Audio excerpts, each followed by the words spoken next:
Hello student, most welcome. आज की class में हम लोग देखिए आज स्टार्ट करने वाले हैं जो एमएससी सेकेंड सेमेस्टर का एक पेपर है फंक्शनल एनालिसिस। और फंक्शनल एनालिसिस में जो हिल्बर्ट स्पेस होता है, हिल्बर्ट स्पेस को आज मैं यहाँ पे बताने वाला हूँ। देखिए पूरे जो फंक्शनल एनालिसिस है, अगर उसको समझा जाए हम लोग, सबसे पहले हम लोग उसमें पढ़ते हैं नार्म्ड लीनियर स्पेस, ये पढ़ते हैं। और जब हम लोग इसमें ये ऐड कर लेते हैं कंप्लीट,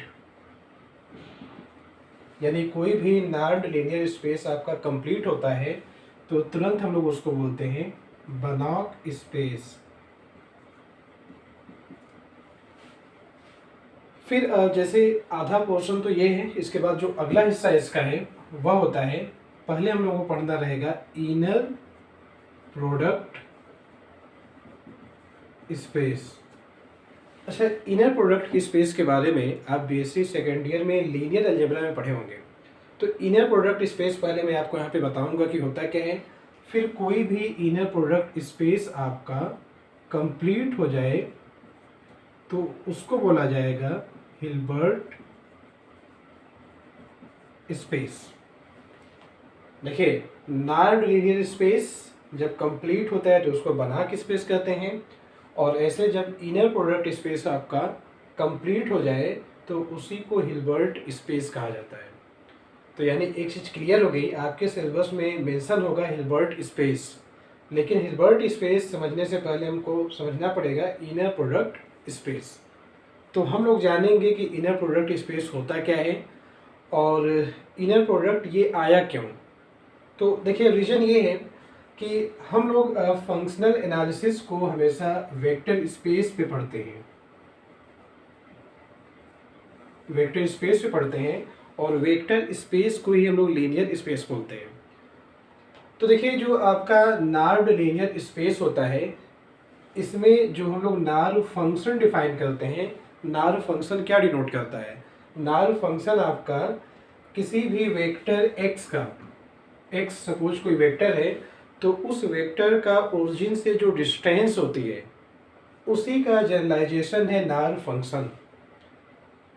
तो ऐसे ही आप पूरे कंप्लीट आप देखिए, नार्म्ड लीनियर स्पेस पढ़िए और आप बनाक स्पेस पढ़िए, लेकिन कहीं भी वेक्टर्स के जो डॉट मल्टीप्लिकेशन होता है उसकी बात नहीं की गई है। आप कंप्लीट बनाक स्पेस पढ़ के चेक कर लीजिए, कहीं भी वेक्टर्स का जो डॉट मल्टीप्लिकेशन होता है उसके बारे में बात नहीं की गई है। तो हम लोग ये सोचेंगे कि क्या ऐसा कोई स्पेस हो सकता है जहाँ पर जो डॉट मल्टीप्लिकेशन होता है वेक्टर्स का, उसका जनरलाइजेशन हुआ हो। तो ऐसा भी स्पेस होता है, उसी को लोग बोलते हैं इनर प्रोडक्ट स्पेस। तो जो इनर प्रोडक्ट होता है, जिसका नोटेशन ऐसे लिखते हैं हम लोग, इनर प्रोडक्ट का ये नोटेशन है, ये क्या होता है, जो दो वेक्टर्स का डॉट मल्टीप्लिकेशन होता है इसी का एक जनरलाइजेशन होता है। जो डॉट मल्टीप्लिकेशन होता है इसी का एक जनरलाइजेशन होता है इनर प्रोडक्ट। तो सबसे पहले हम लोग समझेंगे कि इनर प्रोडक्ट होता क्या है। आइए हम लोग इसकी डेफिनेशन लिखते हैं और साथ में इसको समझते भी हैं। तो हेडिंग बनाएंगे इनर प्रोडक्ट स्पेस। तो हम लोग ये सपोज कर ले रहे हैं कि लेट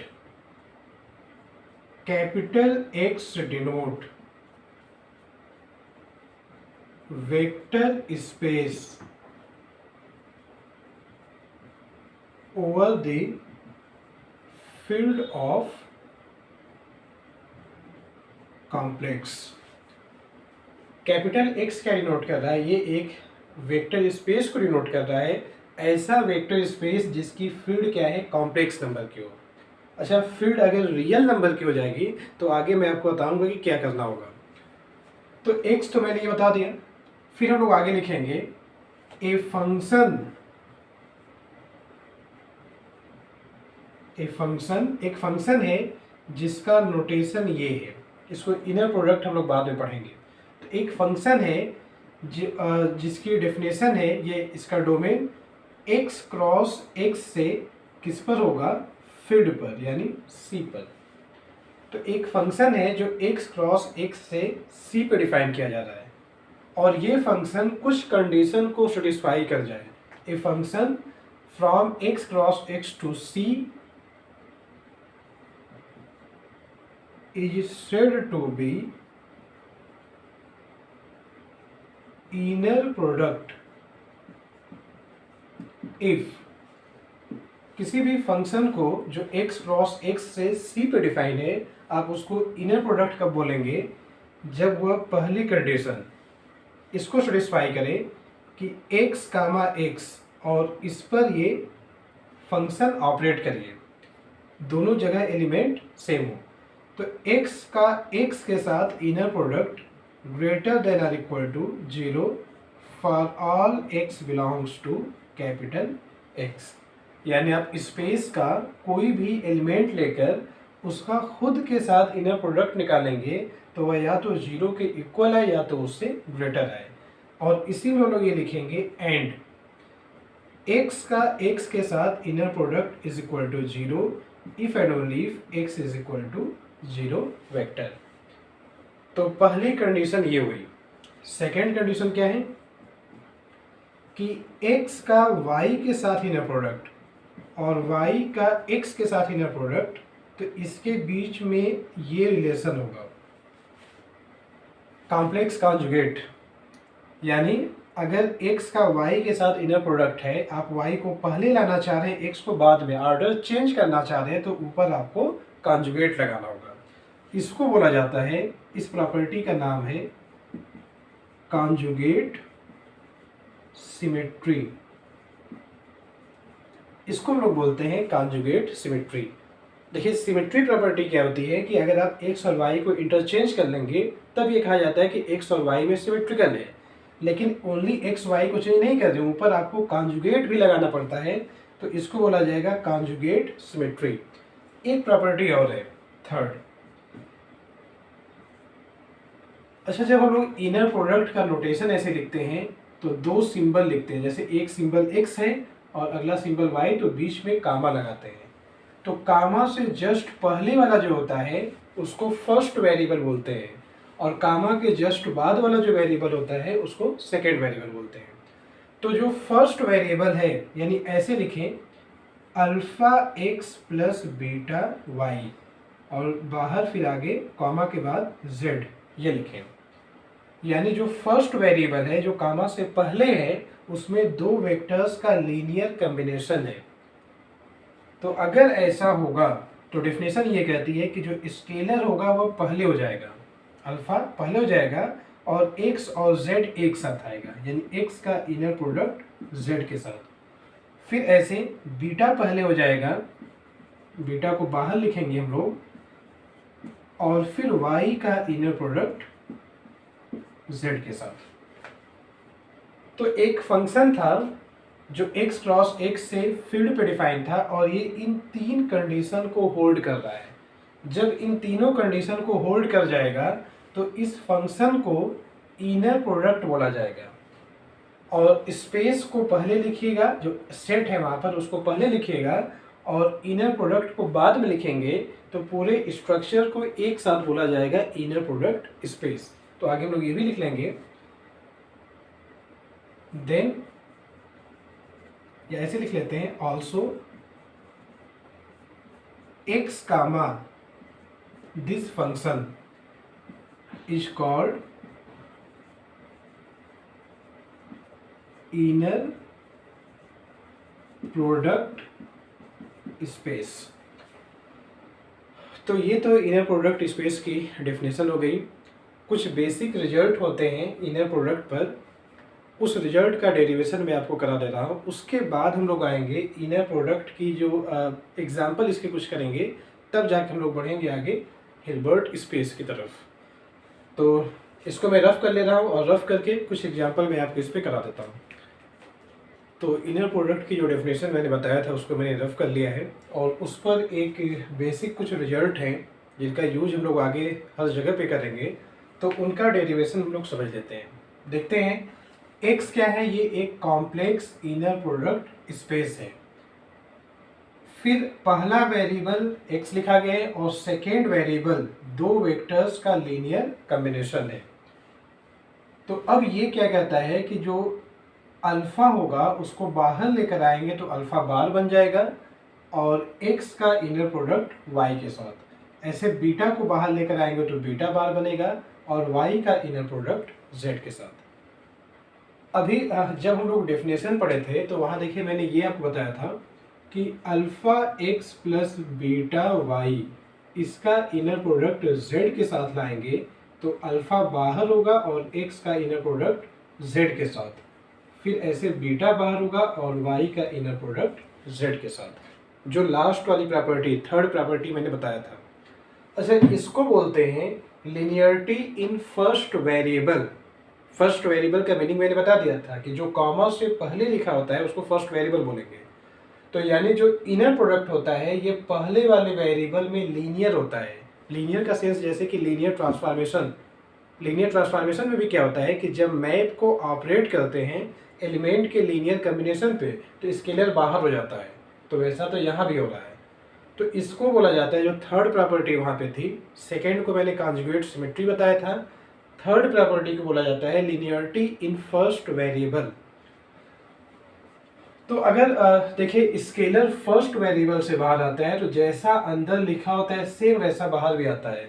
लेकिन अगर वही स्केलर आपका सेकेंड वेरिएबल से यानी कामा के दाहिनी तरफ से फिर बाहर निकालते हैं तो उसके ऊपर कॉन्जुगेट लग जाता है। चलिए हम लोग इसका डेरिवेशन करके चेक कर लेते हैं। प्रूफ, फर्स्ट वाले का डेरिवेशन मैं आपको करा रहा हूं। पहले हम लोग ये लिखेंगे, लेफ्ट हैंड साइड लेकर इसका हम लोग सॉल्व करते हैं। लेफ्ट हैंड साइड क्या है, x का inner product alpha y plus beta z के साथ। अभी आपके पास ओनली इनर प्रोडक्ट की डेफिनेशन है जिसमें आपको 3 पॉइंट मालूम है। तो आपको एक डेफिनेशन, जैसे लास्ट वाली जो प्रॉपर्टी बताई गई थी इनर प्रोडक्ट की, थर्ड प्रॉपर्टी, उसमें जो लीनियर कॉम्बिनेशन होता है वो फर्स्ट वेरिएबल में होता है और यहाँ भी कहाँ पर है, ये सेकेंड वेरिएबल में। तो आप इसको पहले लाइए और x को बाद में करिए। हम लोग इसको ऐसे लिखेंगे, अल्फा x, ये alpha y plus beta z और कामा x। देखिए हम लोगों ने ऑर्डर को चेंज किया है। जब ऑर्डर चेंज करते हैं तो एक कॉन्जुगेट आ जाता है। जब ऑर्डर चेंज किया जाता है तो कॉन्जुगेट आ जाता है, क्योंकि मैंने आपको ये बता दिया है कि x का y के साथ inner product is equal to y का x के साथ इनर प्रोडक्ट और ऊपर कॉन्जुगेट। अगर आपने ऑर्डर चेंज किया तो ऊपर आपको कॉन्जुगेट लगाना होगा। अच्छा, अब इसके बाद देखिए ये कॉन्जुगेट तो है ऊपर, जो नीचे लिखा गया अंदर इसके, ये आपका पहले जैसा हो गया जो पहले ऊपर मैंने ये लिखा था। तो हम लोग इसको ऐसे लिखेंगे, अल्फा यहाँ से बाहर होगा और y का इनर प्रोडक्ट x के साथ, फिर ऐसे बीटा बाहर होगा और z का इनर प्रोडक्ट x के साथ। देखिए अल्फा बीटा अभी फर्स्ट वेरिएबल में है तो जैसे होंगे सेम वैसे बाहर हो जाएंगे, लेकिन कॉन्जुगेट सब पर लगा था तो कॉन्जुगेट ऐसे पूरे पर लग जाएगा। ये हो गया। अब अगले स्टेप में देखिए, अगर दो कॉम्प्लेक्स नंबर का सम है और होल पे कॉन्जुगेट है तो कॉन्जुगेट पहले पर भी जाता है और कॉन्जुगेट सेकेंड पे भी जाता है। तो ये हो जाएगा अल्फा का कॉन्जुगेट और y का x के साथ इनर प्रोडक्ट कॉन्जुगेट, फिर ऐसे बीटा का कॉन्जुगेट और z का x के साथ कॉन्जुगेट और ऊपर एक लाइन। अच्छा, इस प्रॉपर्टी का मीनिंग समझिएगा। ये रहेगा तो इसको ये लिख सकते हैं और अगर ये होगा तो आप इसको बैक ये भी लिख सकते हैं। तो हम लोग इसको लिखेंगे अगले स्टेप में, अल्फा बार, इसको क्या कर लेंगे, x का इनर प्रोडक्ट y के साथ। आपने ऑर्डर चेंज किया, अब कॉन्जुगेट वहाँ से ख़त्म हो जाएगा, प्लस बीटा बार हो गया और इसको लिखेंगे x का इनर प्रोडक्ट z के साथ और यही आपका राइट हैंड साइड है। तो देखिए ये फर्स्ट वाले का डेरिवेशन हो गया। सेकेंड वाले का डेरिवेशन आसान है। अगर आप वेक्टर स्पेस की कुछ बेसिक प्रॉपर्टी याद है तो उसका यूज करके हम लोग इसको कर लेंगे। क्या लिखेंगे, देखिए सेकेंड वाले को लिखेंगे। सेकेंड वाले में पहले हम लोग ये लिखेंगे, लेफ्ट हैंड साइड लेकर इसका भी सॉल्व करिए। लेफ्ट हैंड साइड है इसका inner product alpha x minus beta Y और जेड, ऐसे करके हैं। तो आप इसको पहले ये लिखिएगा, alpha x plus minus beta Y और जेड। तो हम लोग जानते हैं कि वेक्टर स्पेस में और फील्ड वगैरह में हर जगह पर अगर कहीं पे कोई चीज़ ऐसे लिखा है अल्फ़ा माइनस बीटा, तो आप उसको अल्फ़ा प्लस और माइनस बीटा ऐसे करके लिखते हैं। तो इसी कॉन्सेप्ट का यहाँ पर यूज किया गया है। अब देखिए साइन प्लस हो गया, तो आप पहली वाली प्रॉपर्टी यूज कर सकते हैं। तो पहली प्रॉपर्टी के अकॉर्डिंग यहाँ से अल्फ़ा बाहर होगा और एक्स का इनर प्रोडक्ट जेड के साथ, फिर यहाँ से माइनस बीटा बाहर होगा आपका और वाई का इनर प्रोडक्ट जेड के साथ, ये हो जाएगा। अब देखिए यहाँ प्लस है और माइनस है, तो इसी को हम लोग लिखते हैं अल्फा एक्स का इनर प्रोडक्ट जेड के साथ माइनस बीटा और वाई का इनर प्रोडक्ट जेड के साथ, ये आपका हो जाएगा राइट हैंड साइड। ये प्रूफ हो गया। अब इसमें एक प्रॉपर्टी और बची है, थर्ड वाली, हम लोग इसका डेरिवेशन कर ले रहे हैं। तो देखिए थर्ड वाले का डेरिवेशन सेकेंड वाले का यूज करके किया जाएगा। यहाँ पे हो जाएगा इतने में, या तो हम लोग इसको मिटा के यहाँ पे कर लेते हैं, इसको मैं मिटा लेता हूँ।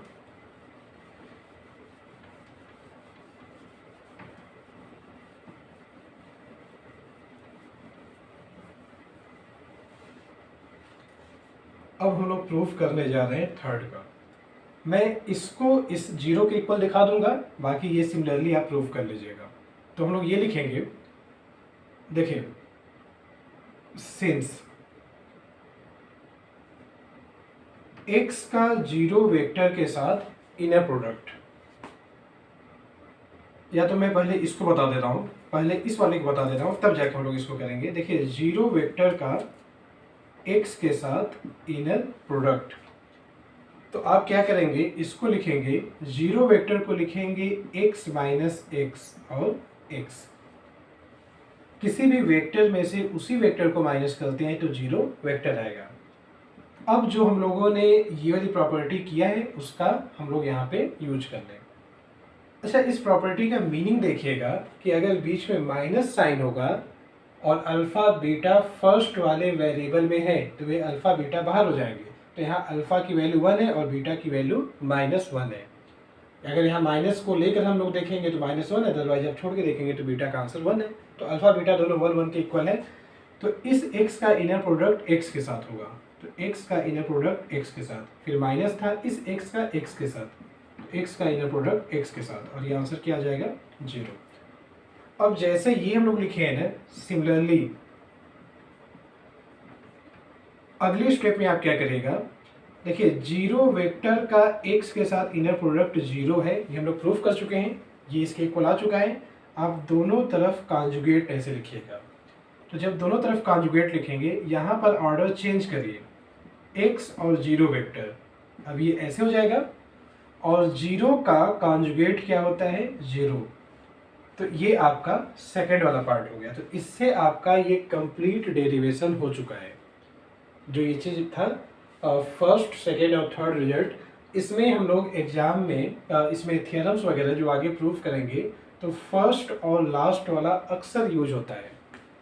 तो आज की क्लास को मैं यहीं पे क्लोज कर रहा हूँ, और कल आपको फिर अगली वीडियो में मैं आपको इस पे इनर प्रोडक्ट के कुछ एग्जांपल बताऊंगा, और उसके बाद हम लोग तुरंत कंटिन्यू करेंगे। कुछ इसके अगर थियरम्स इंपॉर्टेंट होगी तो बताकर और हिल्बर्ट स्पेस हम लोग स्टार्ट करेंगे। तो मिलते हैं हम लोग अगली वीडियो में। अपना टाइम देने के लिए थैंक यू, फिर मिलते हैं।